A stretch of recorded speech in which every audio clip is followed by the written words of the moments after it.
সিজনের শুরুর দিকে লিচুগুলো ভীষণ টক হয়, আর ওই সময় আমার বাসায় লিচু আনলে এই টক টক লিচুগুলো খালি খালি খেতে না পেরে আমি কিন্তু মজার একটা রেসিপি তৈরি করি। চলো দেখে আসি আজকের এই টক ঝাল মিষ্টি লিচু মাখার রেসিপি।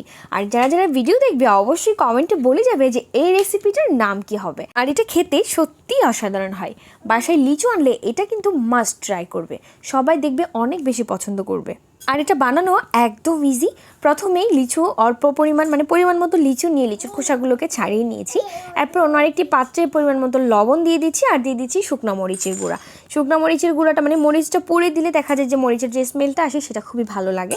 তারপর এগুলোকে ভালো করে মাখিয়ে নিয়ে আগে থেকে ছুলিয়ে রাখা লিচুগুলো দিয়ে ভালো করে মিশিয়ে নিলে তৈরি হয়ে গেল টক ঝাল মিষ্টি লিচু মাখা। আমি তো লিচু মাখা বলেই দেখেছি, তবে তোমরা কিন্তু এটার নামটা অবশ্যই কমেন্টে দিয়ে যাবে। আর সবশেষে বারান্দায় অথবা ছাদে বসে উপভোগ করো এই টক ঝাল মিষ্টি লিচু মাখার রেসিপি। এই সময়টাতে যে কোনো ধরনের টক ঝাল মিষ্টি আচার খেতে কিন্তু খুবই ভালো লাগে।